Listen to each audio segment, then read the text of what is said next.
Dilawan kasi si Lisa kaya magkakasundo na sila. Tindi 'no? Ang dami pong issue sa gobyerno ngayon, 'no? Nasaan yung transfer ninyong pera ng PhilHealth? Asan ang Maharlika Fund? Asan ang pinagbentahan ng ginto? Bakit zero budget ang PhilHealth? Bakit kinaltasan ng DepEd? Yan po ang mga issues ngayon eh. Kahit po tinatago yan ng nilalantad namin yan. Nasaan? Pero sa dinami-dami na yan, confidential fund pa rin ni BP Sara ang binabanatan nyo. Grabe kayo, halatang halata. Ibabaon na talaga natin yung mga dilawan kakamping na yan para isahan na lang. Dilawan, autopod na sila, parte na sila. Kanya-kanya na lang kayo na discarded dyan sa Pilipinas. Yan. Sukdulan ng mga kawatan ngayon administration na to, sir. Correct. Bakit ayaw magpa-drug test? O, yan pa. No? Sok Villegas, bakit hindi ka maghamon ng drug test sa Pangulo ng Pilipinas? Lahat na nagsasabi na naghihinala na. Siyempre, yung ka-jamming na si Maricel Soriano, maiiwan ba yan? Alam mo, nananadya itong mga to, no? Alam nyo, sa totoo lang, ang pinakamasakit, harap-harapan eh. Parang sinasabi nila, Martin, ano ngayon, may magagawa ba kayo? Siniro namin budget nyo, ano ngayon? Wala naman kayo eh. Parang ginaganon tayo lahat eh. O binawasan namin yung DepEd, ano ngayon? Dinagdagan namin, binalik namin yung AKAP, may magagawa ba kayo? Ano ngayon? Aming issues ni Marcos, nakatoon lang sila kay BP Sara. Ayan po ang mga dilawan, kakamping at mga kaparian natin. Kasama na po sila.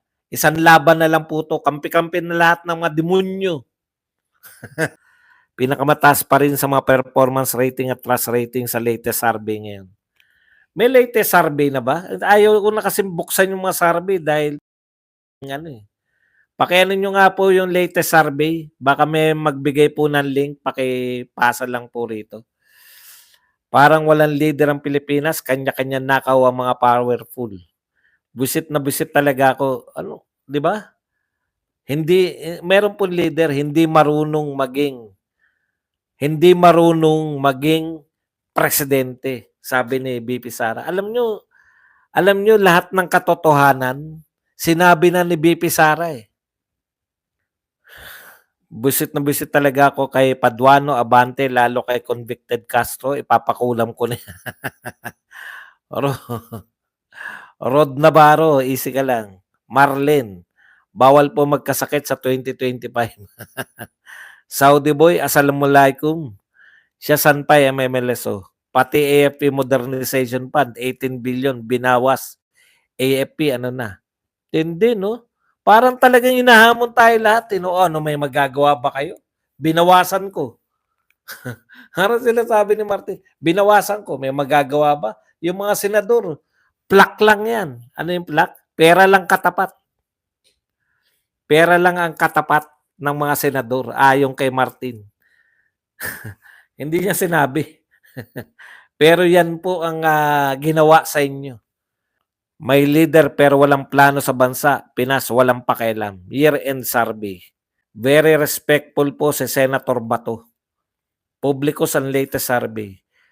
Pag pina-impeach si BP Sara, isusunod nila si Bangag.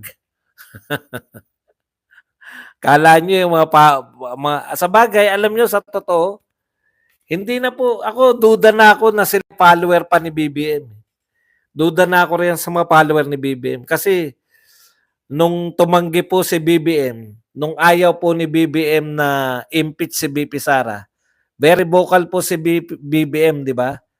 Huwag impeach si BP Sara dahil mapapahamak ang Pilipinas. Yan kasi, kahit hindi sinabi ni BBM yan. Mapapahamak ang Pilipinas, baka bumagsak na naman kami. Yan yung nasa isip niyan eh. Kung kayo po ay supporter ni BBM talaga at hindi ni Martin, yung mga nagsabing supporter, dapat isa kayo sa nananawagan na huwag ituloy ang impeachment. Tawagan pa rin. Sanay na yung mga follower ni BBM na hindi sumunod sa kanya. Ang dami ng instance eh. Paulit-ulit si BBM hindi makikipagtulungan sa ICC. Paulit-ulit yung mga followers niya kuno na dapat bumalik na sa ICC. Dalawa lang yan eh. Hindi niya talaga follower o mahihina kokote. Pag, pag bumalik tayo sa ICC, si BBM lang po ang unang presidente na pwedeng idemanda direkta sa ICC. Hindi niyo ba alam yon? Okay, hindi niyo alam. Hindi po pwedeng idemanda si Duterte dahil nung panahon niya, wala na tayo. Wala pong balikan yun. Pati SSS ginamit din, binawasan. May araw din kayo mga hangal at kawatan, pera ng taong bayan. Dapat makalaya ng tayo, kagaya ng Syria. Si Al-Assad, iniwan na ang kanyang palasyo. Wala naman pong rebelde tayo, wala naman pong ganun. No? Nagtangka naman, may mga mamamayan. Ako, natutuwa pa rin ako rin sa EDSA Shrine kasi kusa po yun. Marami po ron, kusa nagpunta ron. Lalo na po yung height, yung pinakamarami, kusa po yun. Dagsa yung mga tao ron. Straight boat.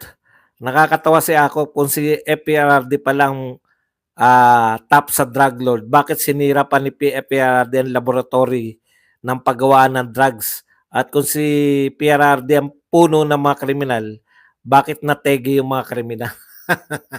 Hindi, ini-eliminate niya raw yung mga kalaban.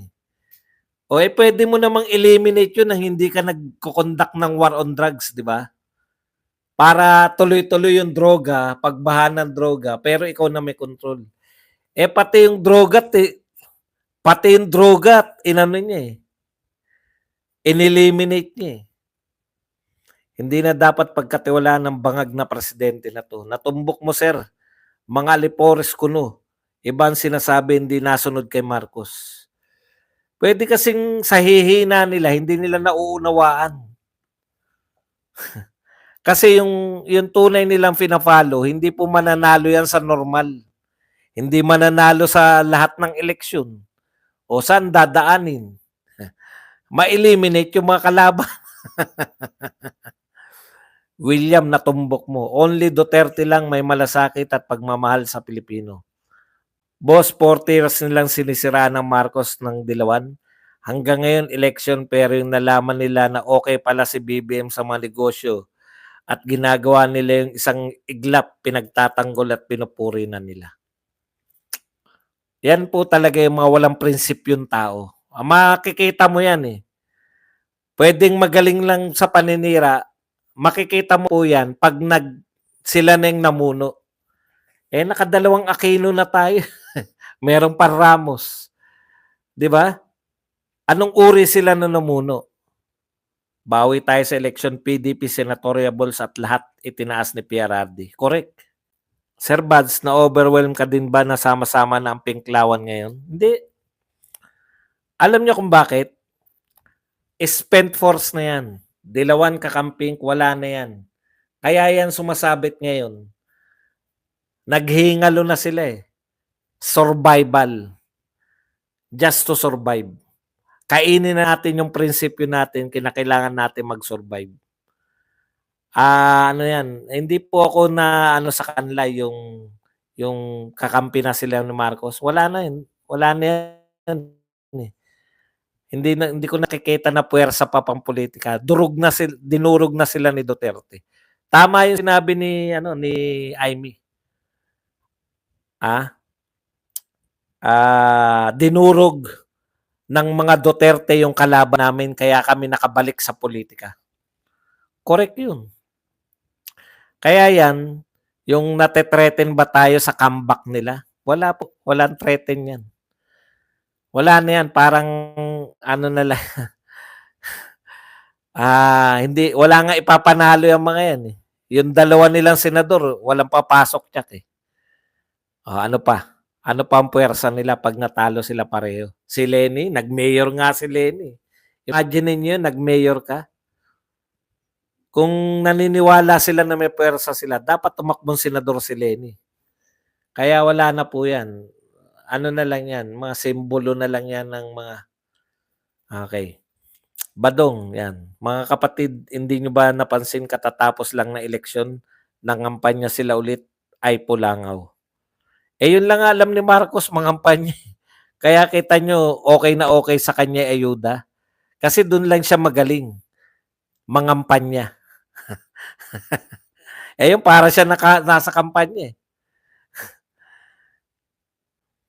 Talagang Diyos na mismo nagpapakita ng katotohanan, sana lang ang taong bayan ay mamulat na huwag ipagbili ang ating dangal at pagka-Pilipino. AP at PNP di na pinagkakatiwalaan ni VP Inday.